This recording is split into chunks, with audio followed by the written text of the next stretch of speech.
That's your the slime. yellow slime. I have a little special treat for us. Are we recording? We are. Wise men say butter slime. Does it smell like butter? Okay, so there's like all these different types of slime. It smells like butter. No. Oh. It's supposed to smell like, I don't know what. I think that one's supposed to be like my pineapple. Bucket of slime can fart. So it doesn't work. I've developed this sort of weird obsession with slime. It's ridiculous. Developed? I'm a boy. I've enjoyed that shit since I was a kid. Slime slime is like a huge industry right now. And there's like all these slime videos and stuff. And it's crazy, the world of slime. So this is butter slime. There's also like clear slime. There's all these like different types of slime. So you know why it smells like that for this type of slime? This is called butter cloud slime. Because it's made of butter? No, it's actually because there's shaving cream in it. That's how they make this type of slime. I like this. I know. It's kind of cool, huh? Oh, I don't know if this is a good idea to have slime in a recording studio. I'm sure that what is happening with your slime? I don't know. My hands are turning yellow. Only you would have this type of situation with the slime. Oh, my God. Put your slime away. All right. No more slime for you.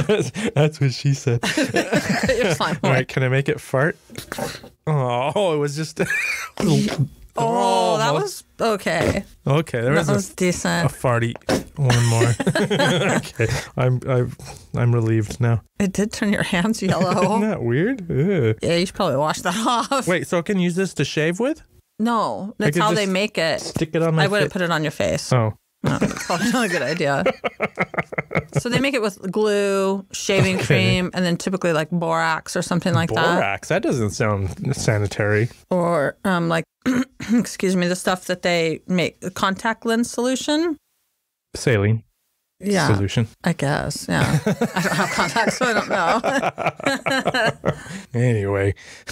Anyway, welcome to Bloody Shed Lounge. This is Bloody Shed Lounge, and so we were just listening to Fleetwood Mac. Fleetwood Mac. I have no idea why. I've just been on a Fleetwood Mac thing today. I like Fleetwood Mac, but Fleetwood. I just said Fleetwood. Fleetwood. Fleetwood Mac is awesome, but you've had a little bit of an experience because the singer, Stevie Nicks, is batshit crazy. Oh, I'm sorry, Stevie, if you're listening. Oh, we're not going to talk about that. I mean, we can. I wasn't going to. I can tell a story. Tell your story. Okay, it's not my story.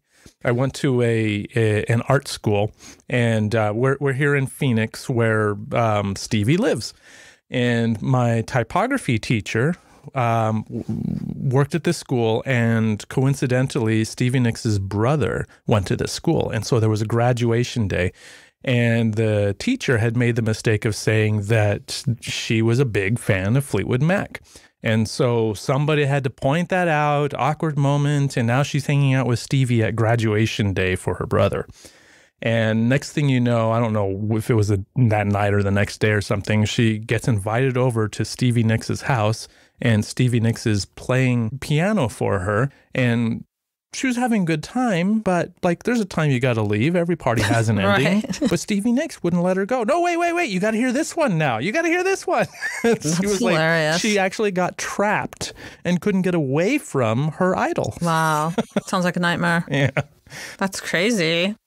Yeah, but I did have a crush on Stevie. Did you? Yeah, totally. I like the little witchy thing, you know? Well, she was super iconic. She was gorgeous back in the day. I mean, she's still a beautiful woman, but she was definitely like a 1970s icon. Mm-hmm. But I think it goes without saying that rock stars are, I don't know, what would you say, batshit crazy 60%?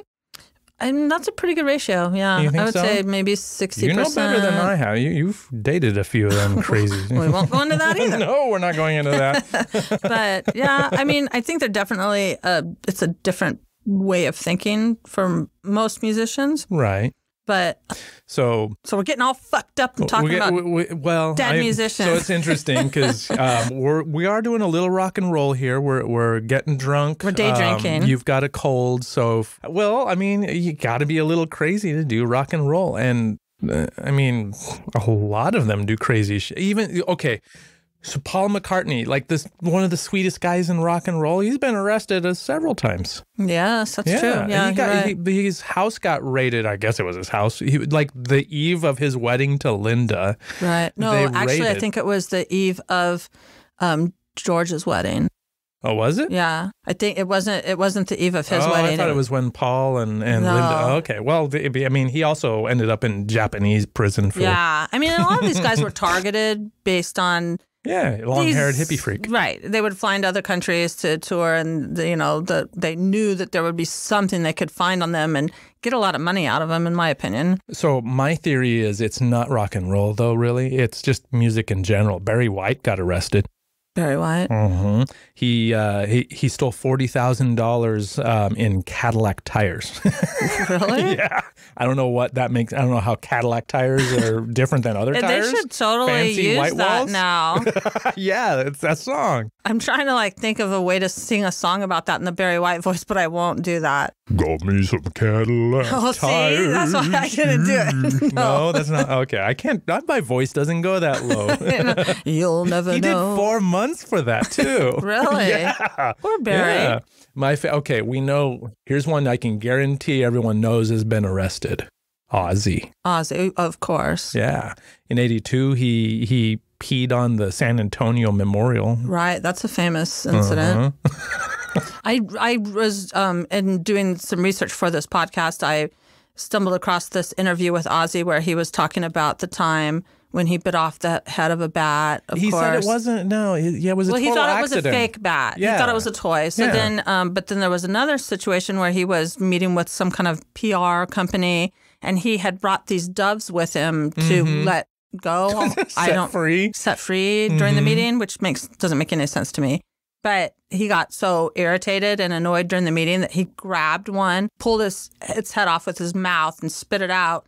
And then the woman one of the women in the meeting, fell out of her chair, and it entertained him so much she grabbed the other one and did the same thing. Again. Yeah, that's crazy. That's Ozzy. Boy George was arrested too. I know about that. That's a wild story. I don't know if I believe this story. Something seems off about that story. The whole thing is a little off, but it's also. He was arrested. He was for shackling a Norwegian escort and threatening him with a dildo and whips. Didn't he whip him? He did. I don't know if he did or he threatened to, but the dude broke free and went screaming out into the street, I guess. And he was trapped. He was held hostage by Big George.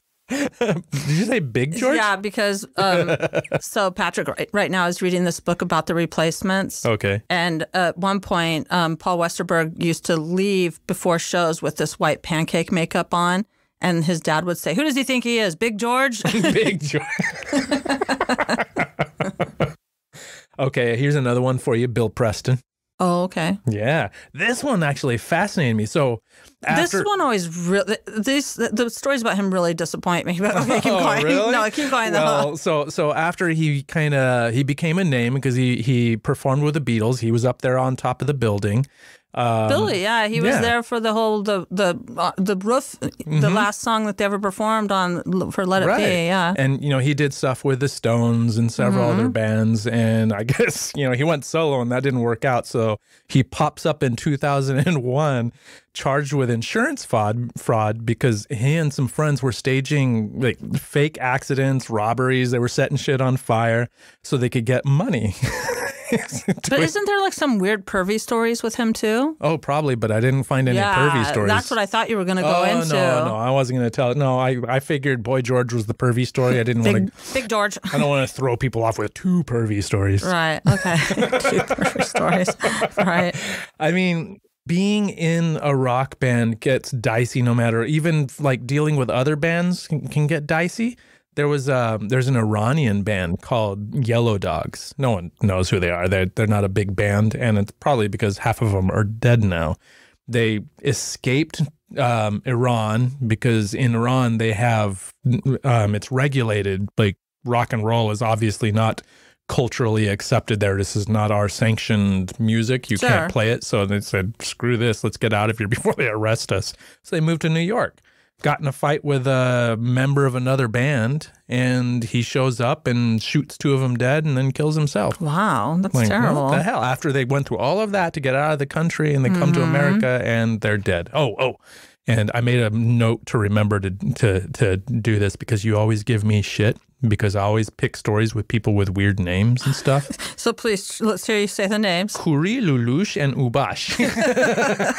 It's probably maybe close. I don't know. I'll never know. Another sweet one.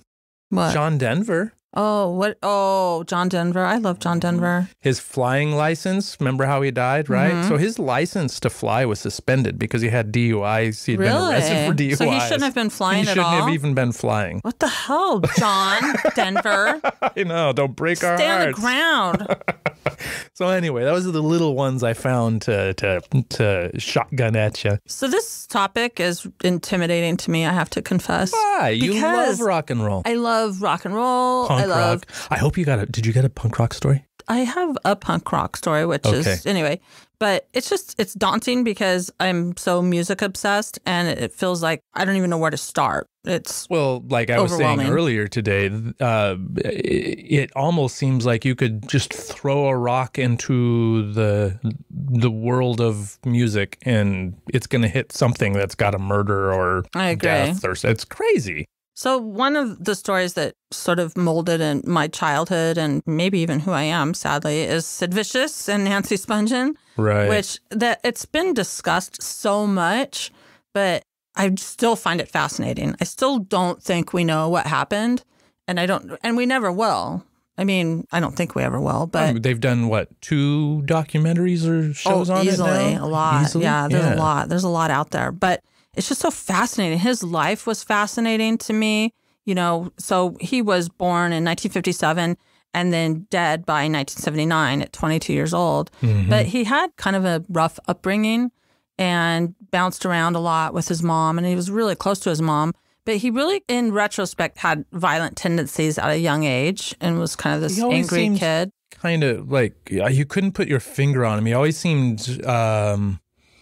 vague and elusive in interviews, but he never seemed violent in interviews. Well, I wouldn't say he's necessarily violent in interviews, but disrespectful for sure. Sure, but that's punk rock. Well, that's punk rock, and it's also Sid Vicious, but so it's just, the whole story is so interesting. And then the way he met Nancy. So Nancy was this girl that grew up in Philadelphia, and she was a year younger than Sid. But she was diagnosed with schizophrenia when she was 15. I didn't know that part. Yeah, and so she was had some violent tendencies as a child. She was actually put on liquid barbiturates. Oh, I was just going to ask if she was on meds. Yeah, as I think by the time she was like 2 or younger, because she just screamed constantly, and she had some issues, some mental health issues as a child. But so she was kicked out of college. She was going to college in Colorado and got kicked out, and then ended up in New York as a stripper, really became obsessed with the whole punk rock scene, became friends with Johnny Thunders. If you don't know who Johnny Thunders is, look him up. He's amazing, kind of one of the godfathers of voivods and then later television. But and through him, kind of really networked and got to know all of the bands and was a bit of this local famous groupie. Moved to London to really be part of that punk rock scene and met Sid Vicious.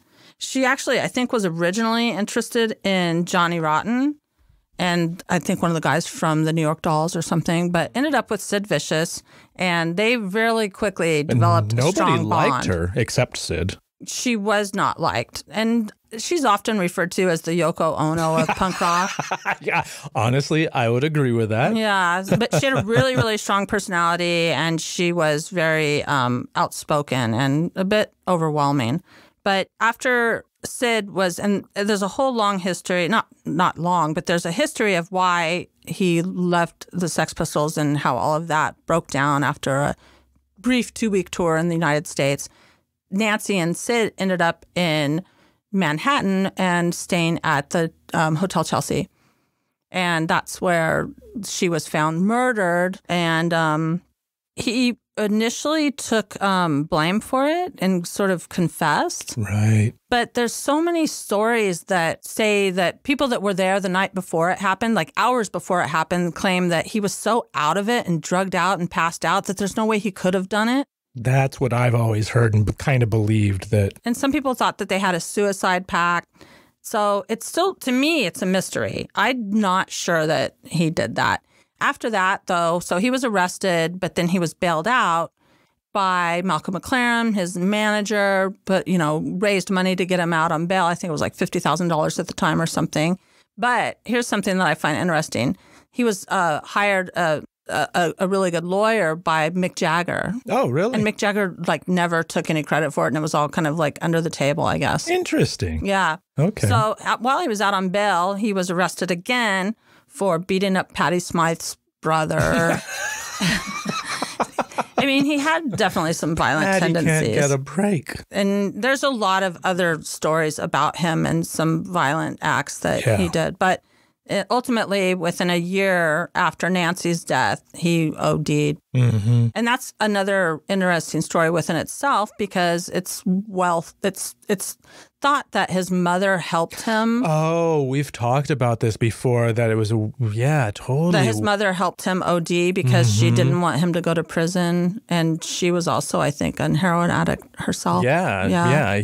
Wasn't there a point where he was trying to maybe become clean or be clean? He had been forced through some detox programs while he was in New York after Nancy's death, but he returned to heroin. Yeah. I mean, what do you do when your own mother's a heroin addict? Yeah, it's really weird. So the night that he died, he was hanging out with some friends, including a new girlfriend and one of the guys from the Misfits, and then he OD'd that night. And then his final request, though, he wanted to be buried next to Nancy, but Nancy's Jewish, and so her family wouldn't allow him to be buried near her. And of course, they thought that he killed her. Yeah. But later, it's reported, and I don't know if it's true or not, that Sid's mom and Jerry from the Misfits took his ashes and spread it over Nancy's grave. Oh, okay. Yeah. I mean, they're always rock and roll. They always, even after they die, weird things happen.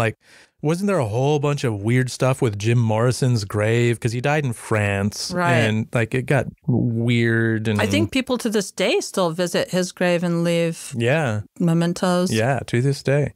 So the interesting thing is that you are not safe even if you're a one-hit wonder. Don't think you're safe. Don't think you're safe. Nope. I only did one song. I'm good. Nope. What was the one hit? Walter Scott was in a band called Bob Cuban and the In-Men. I think that might be their first problem. It's a horrible name. How are you going to... What year was this? Like the 1950s? No, 1960s. Oh, okay. Or mid-60s. Okay. Yeah, so they had a hit called Look Out for the Cheater in 1965. Yeah, I mean... This is what we call, ladies and gentlemen, foreshadowing. Whoa. Haven't you heard about the guy known as the cheater? He'll take your girl and then he'll lie and then he'll mistreat her. Yeah. I shouldn't sing in podcasts. I really want to listen to this song now because I know it's a shame that we can't without getting sued, but you guys should go listen to the song. It's on the surface, it's a good mid-60s jangly rock song. There's a little bit of a kind of a darkness quality to the song that kind of goes with the story of Walter Scott. His real name is Walter Nothice Jr. No, I think that's how he was born in 1943. And so he's a one-hit wonder. I mean, they made it big. American Bandstand in 1966. They're up there on stage. They opened for Paul Revere and the Raiders. Wow. And I mean, they had it going good. And there's one problem in rock and roll. Well, Bob Cuban, the guy who the band is named after, he was the drummer. Well, Walter Scott's the singer, and he decided, I want to make it big with my name. Oh, okay. So he said, screw you, I'm going to start my own thing. And nosedived. Nothing happened. He ended up long story short, he ended up in a cover band for a while, and he was doing okay.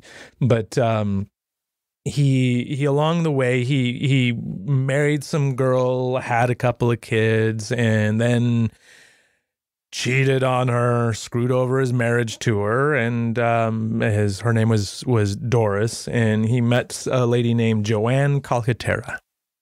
And he divorced and remarried Calcaterra in 1969, and he just had a normal life. And Joanne gave him twins, and so he's living his life. This is in Ohio, and they come forward to the early 80s, and he's realized, you know what, the whole solo thing ain't working out for me. So they're starting to rehearse the band again. Getting the band back together. Getting the band back together, and we're going to do a couple of shows. And a mission from God. Yeah. So this was all going good until he disappears. December 27th, 1983. He just disappears. This is St. Louis, Missouri. That's where he disappears, not Ohio.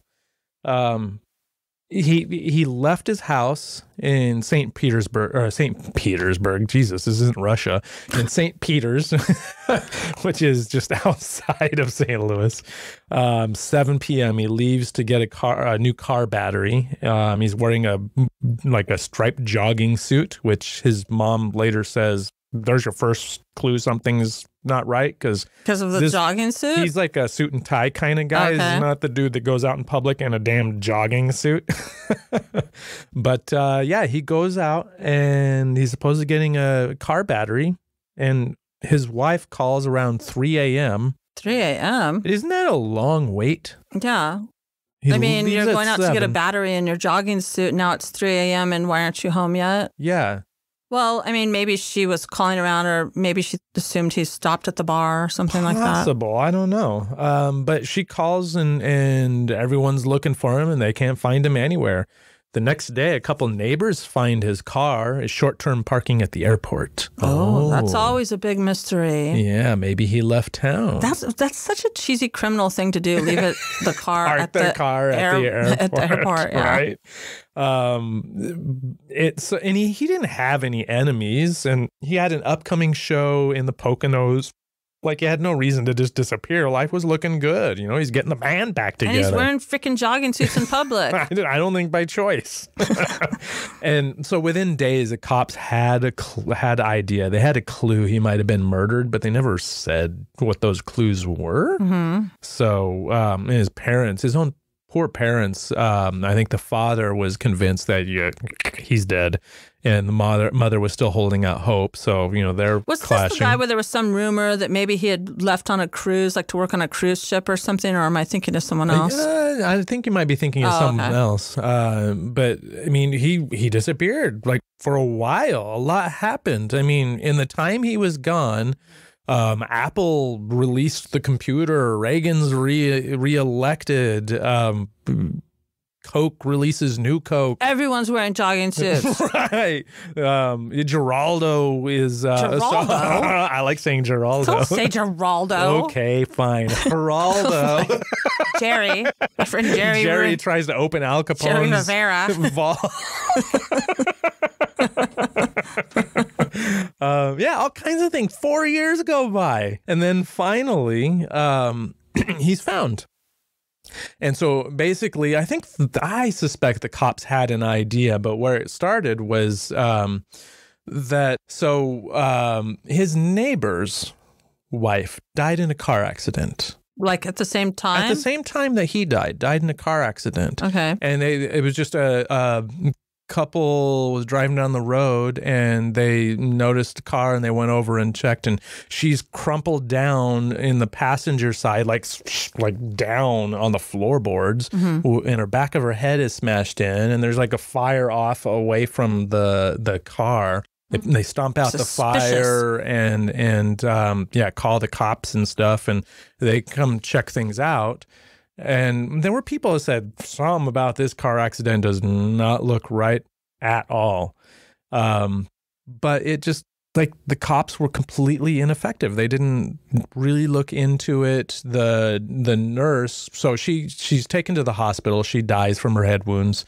And a nurse is on hold with the police station to tell them, like, something looks really fishy here because that's not how, like, head trauma, it doesn't make sense. Like, the driver's side door was open, but she's on the passenger side. Yeah. No one else is there. This wasn't a car accident. Right. No one answered the phone. She was on hold. She hung up, said, fuck it, and nothing came of it. So it got written off as just a fatal car accident. Okay. So that went as is, and no one's looking for our one-hit wonder until Walter. Yeah, Walter. What makes a difference is they get a new medical examiner, Mary Case. She's hired for the job, and she's asked, we'll give the cops credit for that. They ask her to go through some of these old cases and check into things. And so she very quickly says, no, Sharon doesn't die from head wounds in a car accident in the passenger. It's like, it's not how it works. Not in the back of the head. They were really lazy back then about that stuff. In 1983. So she gets permission to exhume the body. And yep, sure as shit, not a car accident. Basically, her diagnosis is a really shitty job of trying to hide murder, bludgeoned over the head. Coincidentally, so they start putting two and two together because our boy Walter Scott's wife, in the meantime, has remarried the neighbor. So Walter's ex-wife remarries the neighbor of the woman that died? No. Oh. Walter's wife, yes, sorry. This is like Peyton Place. That's a really old reference. Sorry about that. This is like Melrose Place. No, it's Super nothing like Melrose Place. Yeah, there is no comparison. I don't know. What would be a modern... Gossip Girl. Gossip Girl? Well, see, now that makes you sound... And that's also an old reference. I was going to say, is that making me sound old? All right. So, yeah, the cops say, what's going on here? Because, yeah, your wife is dead. We think this dude murdered her. Oh, and by the way, he married the wife of the rock star who has been missing for the last 4 years. So he killed everyone. So, well, yeah, he...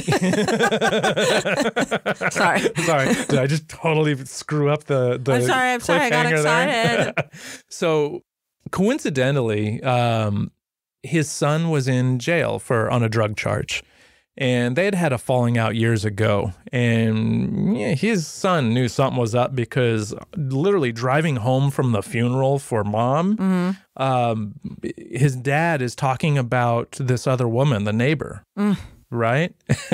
And sure, yeah, and so they show up, and of course, there she is waiting for them, right? He moved in within weeks of Walter's disappearance. He'd moved into the house, and wasn't this guy okay? So the neighbor, this neighbor dude that's moving in with Walter's wife, he was like in construction or something like that. No, he was an electrician. Well, yeah, that's close. Construction. Okay, yes, it's close. Come on, man. Electricians are crazy. Construction. That is construction. Electricians, that's an umbrella. Okay. He worked under the construction umbrella. Well, that's how they met. Because, of course, Walter is off doing a gig with his cover band. And she's got an electrical issue. So he came over and fixed her problems. Turned her lights on. Lit her up. That he did. God. Ridiculous. You went there. So yeah, so fast forward to something's up, Sharon's murdered, and let's talk to the son. He's in Florida on drug charges, and he says, yeah, I'm sure he probably killed Walter the rock star too. Rat. And well, fuck him. He killed my mom. Yeah. No, I agree. I'm sorry. I shouldn't have said that.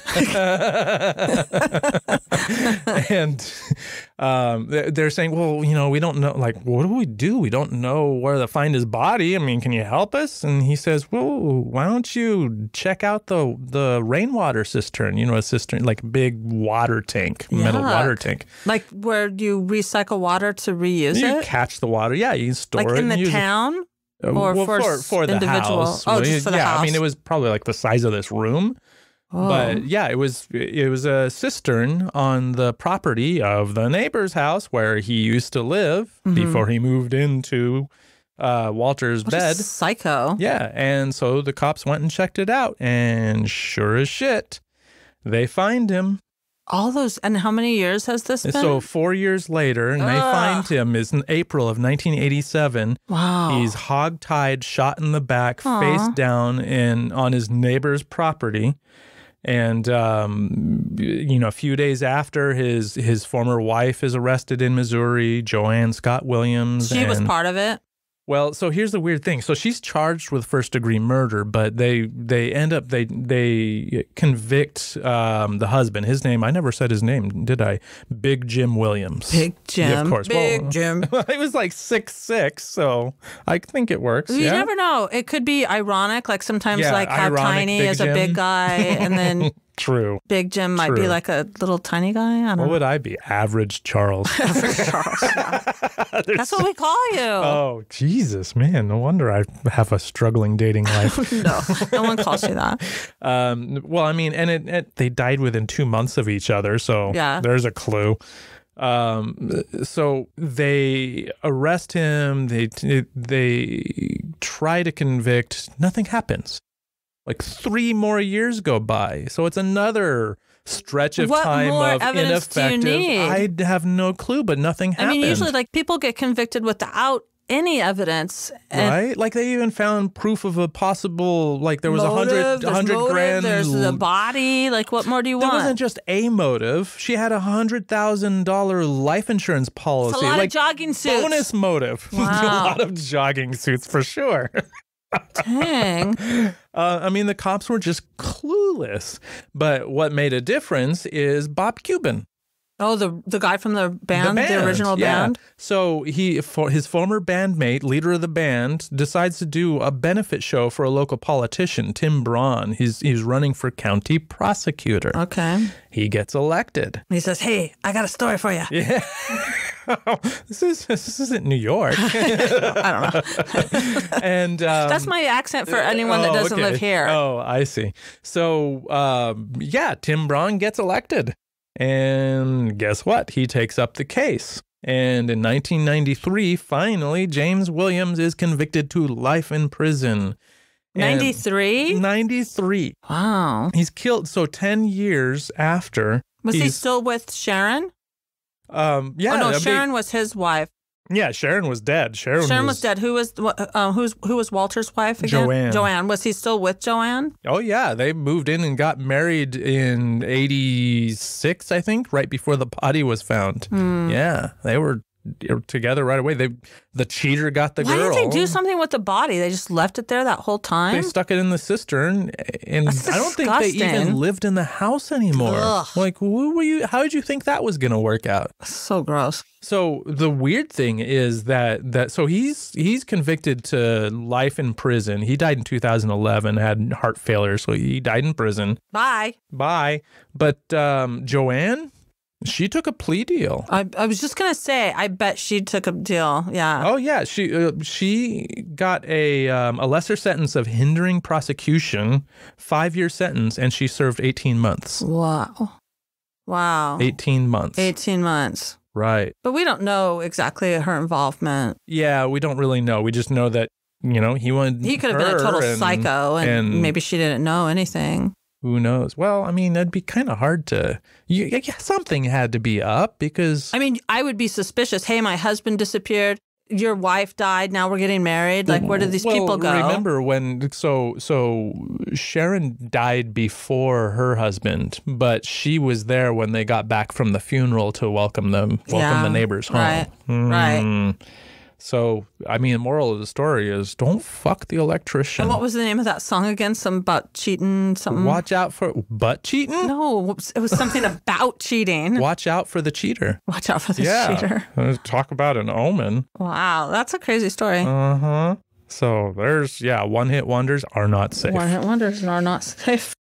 So I really just have like some little stories to bring up, but one that still interests me to this day is Jam Master Jay from Run DMC, because his So he was murdered in, what was it, 2002. Yeah. At his recording studio in Queens. Was it that long ago? It was that long ago. Jesus Christ. I know. Isn't that crazy? Wow. And he was like he was a really big part of the community in Queens, and that's where he was from. And he could have lived anywhere. He could have done anything because he had all of his Run DMC money, but he wanted to stay in where he grew up and give back to the community. And so he opened this recording studio that really wasn't that like a big deal or anything, but he opened it up to a lot of the local musicians and artists to record there. And he was sitting on a couch with another guy that was there to record, and someone came in and shot the both of them. And the other guy was shot in the ankle, but Jay was shot like in the chest and died. And there's a lot of conspiracy theories out there still to this day as to who did it. And I think there's a really great Netflix documentary about this, but I've also like read and watched. Do you think most of the theories, West Coast, East Coast fight, or do you think it was necessarily? It could be. I mean, I don't think Suge was involved, but because Suge wasn't in prison again yet, but there's a lot of, I think like the most common theory and seems to be like the most popular theory is that because Jay didn't disassociate himself from 50 Cent at a time when 50 Cent had been blacklisted within that community because in a song he had referenced another rapper's drug use or something that this guy had done. Okay. So 50 Cent had been blacklisted. And it was well known, like, don't go there. Like, you can't associate with him. And Jay did. Jay promoted him. So that seems to be the most common theory, is that it had some kind of retaliation to do with that. And it's also thought that perhaps people do know who it was, but they're still too afraid to say. Snitches get stitches. Well, and yeah, I mean, this is, if you speak up, yeah, you might be next. But it's just too bad. He was so talented and so amazing. Oh, I was a little bummed when that. I was a lot bummed when that. Yeah, he was, and I still miss him. And I wish we had resolved to that. And we might someday. You never know. But it's possible. It's just too bad that we don't know. I think what some of those truly happened. You don't have resolution to. Right. One that kind of struck me, not hugely, because I had moved on from enjoying this music. But when I was in high school, like, you were more punk rock when you were a kid, and I was one of the heavy metal kids. And so I like me some heavy metal. Okay, Iron Maiden, but I love Iron Maiden. I know, but I mean, Motorhead. Okay, I mean, we're on the same page for the good old classics, but there was this point in the late 80s. Black Sabbath, but that's the progenitor of the art form. No, what's that? I don't know. That sounded very like literary. My brain explodes. Okay, keep going. So in the late 80s, I'm a little kid who thinks I'm going to be a little kid. I was in high school. I wanted to be a rock star and looking for the next cool, amazing thing. And there was a band called Pantera. Now, the singer, I didn't like the singer. The singer was kind of a douchebag. Really? I don't know. I didn't really care for him. But that guitar playing was amazing. I mean, it was so fluid, and he would hit these harmonics that would make the screaming sound. It was just amazing how liquid gold. I have to heavy confess, metal. I'm not that familiar with Pantera. I know people that love them. I know people that love Pantera, but I'm just not that familiar. Cemetery Gates is probably their best known song. And I mean, it was a struggle for me because I was not that good of a guitarist, so it took me forever to figure out he had drop tuned his guitar, and I couldn't. I'm nerding out, aren't I? A little bit. I just thought you played flamenco. Flamenco? Not flamenco, but flamenco? What is it called? Flamenco. Flamenco? There's no flamingos in it. Oh, okay. See, I absolutely know nothing. That's what I thought you played. So, okay. Anyway, back to the story. I'm done music nerding. So by the late 90s, you know, me and half of America had kind of changed our tastes and we're listening to other stuff. And the band was kind of on life support. The lead singer, remember, I don't like the lead singer of Philip Anselmo, I think is his name. He had an addiction to heroin and stuff, and so they said, yeah, this ain't working out for us, but we don't want to have a legal battle. Isn't that guy that he's like, he got straight and he wrote a bunch of books and stuff? He did get straight. He's much more normal now and made up with a lot, like the wife of Dimebag, Darell. Yeah, okay. So Pantera, Dimebag and his brother said, you know what, the Abbott brothers, that was their real name, Darell, Lance Abbott, they decided, let's just do our own band, because we don't want to do the legal thing. It's just, that's a hassle. Right. And screw it, because I don't know what Anselmo is gonna do. So they did. They started a new band called Damage Plan, and it wasn't all that successful.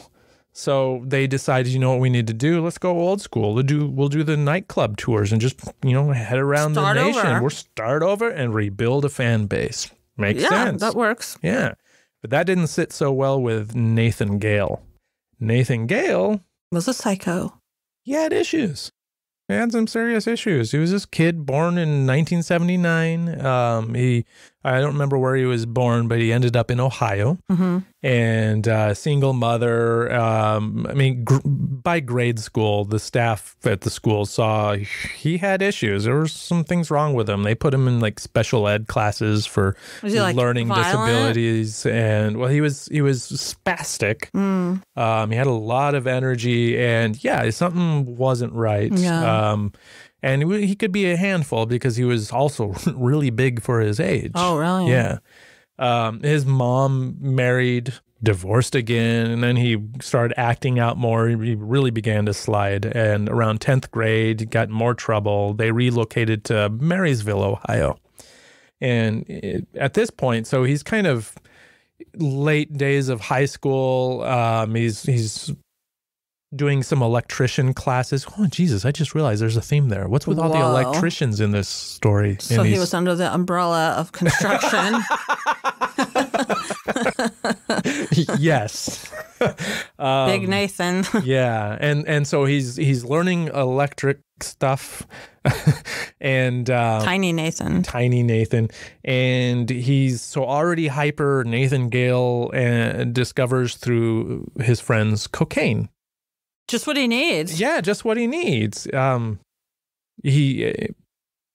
I read that, first thing I thought was, I couldn't help it. I was thinking of Roxo.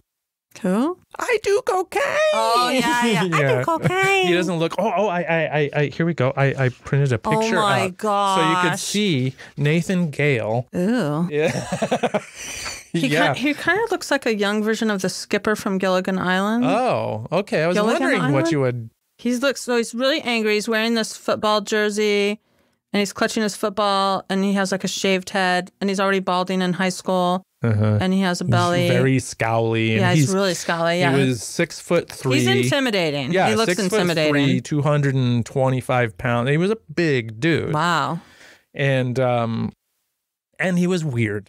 Weird. Oh, so it was the time in Ohio. I mean, they were in a small town, and there's not a lot to do. When you're in small town, anyone who's lived in a small town. Play football, get drunk. Drugs and start shit, right? So a lot of guys were just going crazy, and, you know, he was one of the crazier ones, and they'd just say, it's just crazy Nate. And they're just coked out, living wild, and nobody thought anything more about it. They, small town. They listen to heavy metal. I think too, when you're that age, you kind of do sort of look the other way because you don't have anything to compare behavior to. Yeah, I remember many people I knew that I'd probably think back. Oh yeah. Geez, I wonder if they're on the news. And I never saw that. Exactly. There's so many people I hung out with that in retrospect. I'm like, why did I spend time with them? Yeah. So Nathan. So he's hanging out with these people, and they're just, getting fucked up, jamming with their guitars and listening to heavy metal. And Pantera, they had an album that came out in 92. And it was called Vulgar Display of Power. And they were people were moving on. So somebody hands him the cassette and he starts listening to this cassette religiously every day for 2 he became years, obsessed. all day long. Well, because he had found something that spoke to him, right? So he obviously had something going on in his head. And the lyrics spoke to him. Like it matched the voices in his head, maybe, or something. Possibly literally. Yeah. Yeah. For him, it was like manna from Fucked Up Heaven. That was a good one, too. I like that. Manna. What's that? Manna? That's like the bread that falls from heaven. Okay, maybe we'll edit that out or leave it in. Just let the audience go, what the fuck is he talking about? What are you talking about? So he starts keeping a rambling journal of nonsense, and he decides he's going to be a singer. His friends were jamming, and his friend said he would go up there where he would scrawl all these crazy lyrics, and he would go up there with a sheet of lyrics, and he would stand in front of the microphone. Mm-hmm. Get all angry face. Did you do that Cookie Monster singing voice? No, he never said anything. No words came out. Oh, he just sat there and he couldn't do it. And he That's better than that Cookie Monster voice, though. Well, that's Pantera did have the Cookie Monster voice. Did they? Oh, yeah. Well, they were one of those bands. Yeah. So in one day, he shows up with lyrics, and one of the friends looks at him and, dude, those are Pantera songs. Those aren't your lyrics. His reaction, they're mine. In fact, I'm suing Pantera for taking my songs. They are stealing my identity. Oh, boy. Okay. Yeah, he listened to it so much, he probably forgot they weren't his lyrics or something. I don't know. Lost it was out of touch with reality. Well, people said that he was like petting imaginary dogs and rambling and laughing. He was totally going down the schizophrenia road. Someone needed to do something. So but nobody did. He joins the military. Is as an auto mechanic, and a tour of duty is like 4 years. He's kicked out under 2 years, and they have diagnosed him with schizophrenia, paranoid schizophrenia, and they give him medicine. Of course, when all the shit hits the fan years later, the government denies anything. They won't say what's going on. They're not going to say a word. No, his mom is the one that said, yeah, they kicked him out with paranoid schizophrenia, sent him home with drugs or medicine that he never used. Sure. He got jobs and people would check on him when he was starting to get a little weird and you're taking your drugs, right?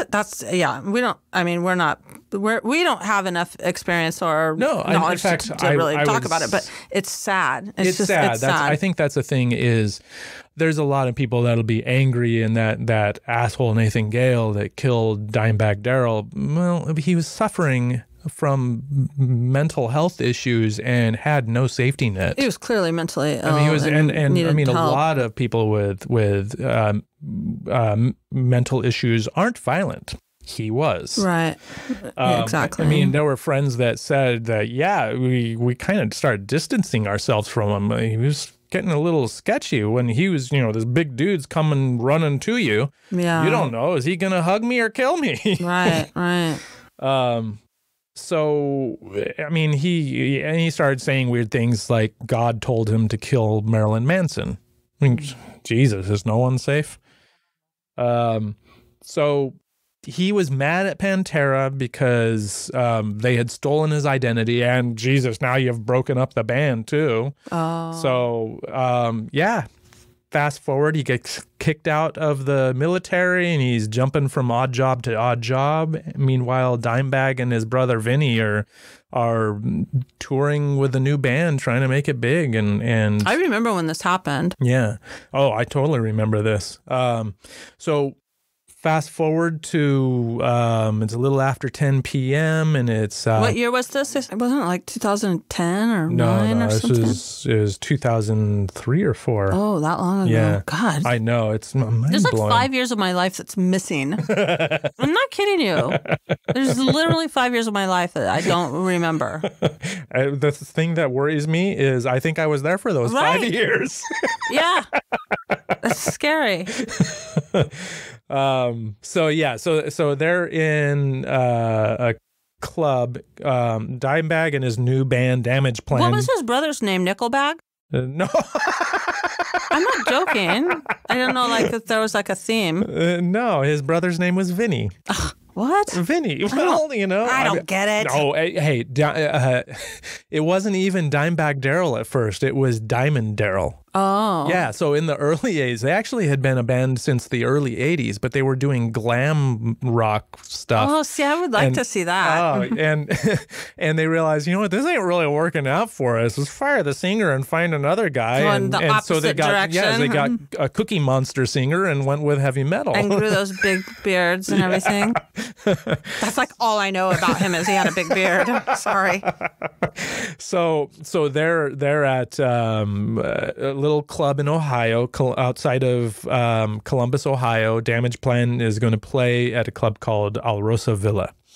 And believe it or not, it's still there, but it's up on the market now. They finally said, fuck it, we can't get anyone to come in here anymore. Oh, wow.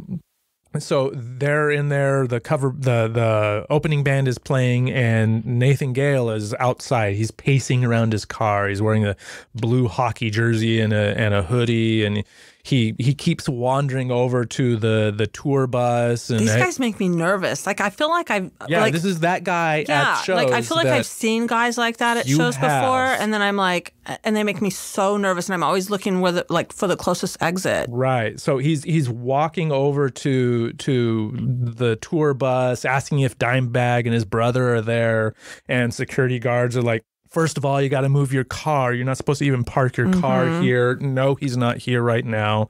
He moves his car. He's pacing around. He comes back. A sound guy says, no, they already went inside. They're about ready to play. He freaks. He bolts. He storms across the parking lot, climbs a wooden fence, like one of these backyard fences, and slips in a side door. Did he have a ticket? No, he wasn't even supposed to be there. Like, people like, hey man, the bands are playing. No, I'm just here for the main act. And like, he was just hanging out. He didn't go inside. He never paid. And so that's the thing is, so he hops the fence and he's storming through the crowd. Now the bouncers, they're already heading for him because dude, we got a concert crasher, right? Right. So well, and what are you doing? And the bouncers, they're big dudes too, right? But he's just as big as them. Well, and he knew what his intentions were. So these guys are chasing after him, but he had that So he beelines through the crowd, and in seconds he's up on the stage. He just storms across the stage. The bouncers are already up on the stage behind him, but they can't do anything. Within seconds, he has Dimebag Darell in a headlock and shoots bullets into his head. Sadly, live footage of this? Yeah, I mean, thankfully the angles are where you don't see. You see a lot of the lead up and the aftermath, but thankfully you don't see a lot of that. Ugh, horrible. And so the security guards, because they were already chasing him, right? So bizarre. So one of them grabs like one of the PA systems and charges him. This is like a big 6'6" dude. Yeah, and he's he's crazed. Like, he's not like. Well, no, I mean, like, the bouncers are as big as him, right? And that bouncer is freaking brave. Oh, he picks up and the PAs are not. They're big. Light. He like tackles him with a PA system, but there's one problem. The dude still has a gun. Yeah. Shoots him right through the PA system. Really? And he's dead. Oh, are you kidding me? Yes. No, I'm not kidding you. That's terrible. I think his name was Aaron Hawk. That guy's a freaking hero. Yeah. So after that, a couple of others, like, they're rushing the stage. The audience is stunned. They haven't even like run out yet. Well, it's surreal. Like, you don't even know, is this an act part of that show, or like, what is going on? Right. And all of the things that we're used to, sadly now, like the Florida club shooting, like a lot of that, this predates that by almost a decade or more. So a fan, Nathan Bray, 24-year-old kid, he rushes up on stage to help Dimebag, who's like on the ground, shot in the head. Wow. He's got shot 5 times, so he's a goner. Oh my God. And so Nathan runs over, and I can't do anything for him, so he runs over to help a roadie, another dude who had gotten shot, Jeffrey Allen Thompson. And he's trying to help him, and he looks up, and there's Gail standing over him, reloading a clip. And his last words were, "What the fuck, dude?" His hands are up, and Gail calmly puts in a new clip, shoots him in the chest. The audience member guy? Yeah. Oh. So now he's gone. Tour manager Chris Paluska, he's shot in the stomach. He's running off. I think he might have been, I can't tell from the video, but he might have been the one that's yelling, "Call 911." And I feel, Jesus. Drum tech John Cat Brooks. He tries to tackle him to the ground. He gets shot twice in the leg. Right? Wow. So it's pandemonium, and finally the audience is like clicking, and they're then heading people for are all the running doors, out. right? And there's a weird moment, like Gail can't find his, because you didn't see in the picture, but he usually wore glasses. And he can't find his glasses, and he's asking some like stunned dude from the opening band, "Help me find my glasses." Are you kidding me? Yeah. At this point, it's an audience, a smaller audience, 250 people. They're streaming out the doors. Somebody called 911, so there's one cop that shows up. Poor Cat Brooks, who tried to tackle him, is shot in the leg. He can't catch a break.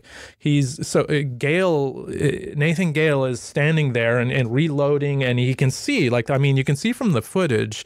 I mean, they're not being stupid, but the security guards, they're all right there. They ain't running with the rest of them. They're just waiting for a moment. But he's got Cat Brooks in a headlock, like a hostage, waving a gun. Yeah, he's using him as a body shield. Yeah. And he's waving a gun. He's probably going to shoot this guy, and the security crew doesn't know what to do. They're just waiting for any opening. And a cop shows up alone, Jim Niggemeyer, grabs a 12-gauge shotgun because his pistol might not be enough, and he goes in past fleeing people in the back door, and he's sneaking up behind him, and you can see him. People are yelling, "Shoot him, shoot him!" And people are yelling that? Yeah. Well, they were yelling at the cop. Well, they're trying to help identify who the shooter was. And he's probably freaking out because he doesn't know what's going on. He doesn't know what's going on, and he's trying to sneak up on the guy. He has to make the snap decision. Right. And the only thing he can think is because Cat Brooks, who's in a headlock, his head's just low enough. I bet it was still dark. Like it's probably still, it's nightclub dark. Yeah, nightclub. I mean, you can see there's lights and stuff, but it's like but nightclub lights. It's probably not like the overhead lights, like the right, and you the got lights aren't people on, fleeing so it's past dark. you. It's chaos. Right. The club owner has shuttled as many people, band members, and audience into like a back room. Like it's pandemonium. Yeah. And so he's got split seconds to decide, and he's got a shotgun. It ain't a pistol. It's a shotgun with buckshot. So he's just crossing his fingers in that split. I mean, we joke about cops and stuff, but when you need them, God bless them. Absolutely. Absolutely. So he makes that decision that, his hostage's head is low enough. He shoots back of the head across, 4 feet across the stage, and down he goes. Thank God. Cat didn't have a scratch. I mean, other than that's incredible. I mean, a lucky fucking Cat Brooks. That's incredible. And I mean, poor Jim, the cop. I mean, I imagine Cat's probably a little fucked in the head from all this over the years. For sure. Jim is. He ended up forced out of the police force after 3 years because they just felt like, he was going through mental stuff from having to shoot someone in the head. You're not qualified as a first responder, dude. You gotta retire. That's too bad, because that was so heroic. That's too bad. So and that ends it, and they have this big funeral, and there's a couple of interesting things about this funeral. I mean, it was a lot of people went to this. Zakk Wylde was one of his really good friends, so he was there. He was buried in a kiss casket. Oh, really? Yeah, Gene Simmons gave him a kiss casket. Huh. And not long before, one of his favorite bands was Van Halen, and he had just been recently talking to Eddie and said, that guitar, I love that guitar that you have on the cover of Van Halen 2, the one with the black and the yellow stripes. Yeah. I would love, make a copy of it. I want a copy of that. And so while they're planning the funeral and stuff, I think it was his wife his wife, Darell's wife, had contacted and said, we'd love it if you could do something for that. And he showed up, and Why is this actually making me misty-eyed? Oh, that's sweet.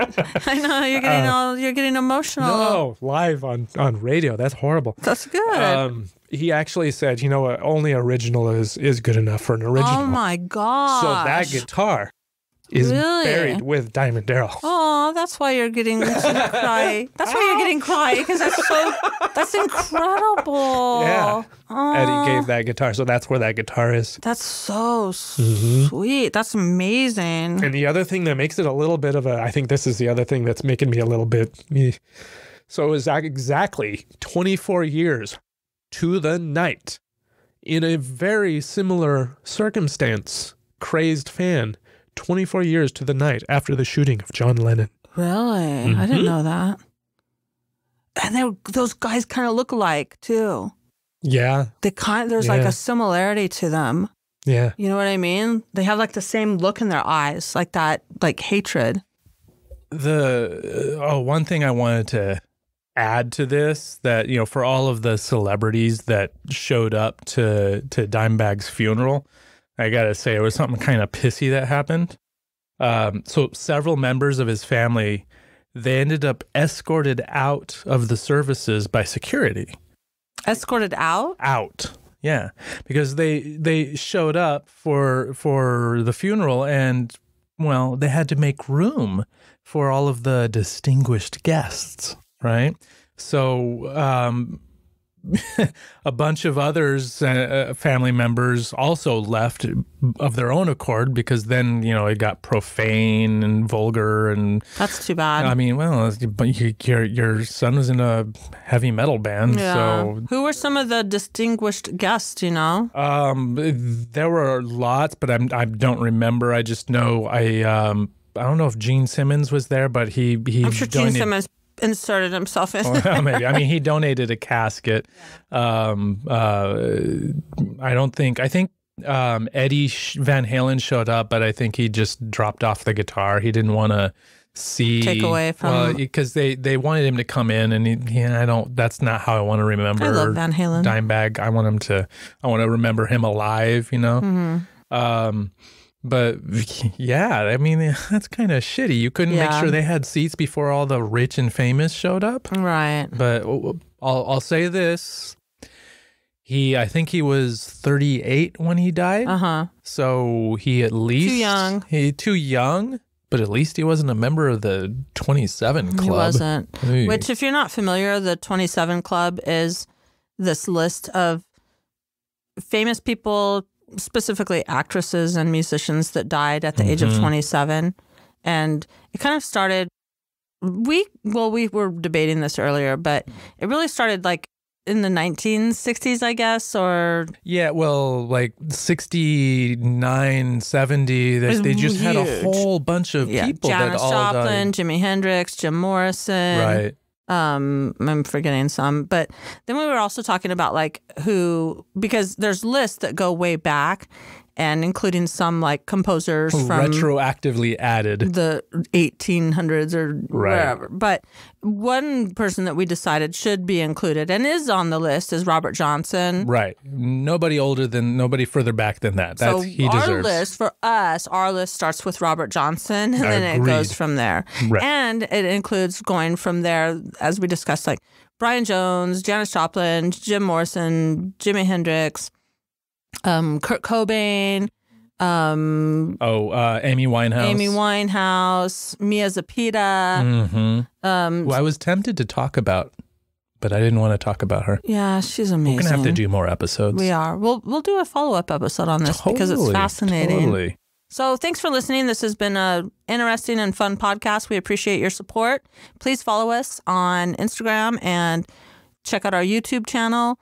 Find us on Facebook, and we want to thank Moonlight Magic for their music. Please check them out on Spotify. H is for horse. And we appreciate you so much.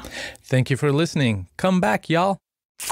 Is that a rock and roll kiss? What's a rock and roll kiss sound like? Rock and roll kiss goes... Damn, that doesn't sound... I don't know. Same thing. No, I think a rock and roll kiss has more tongue. Oh, God. You've been reading too much about Gene Simmons. Oh.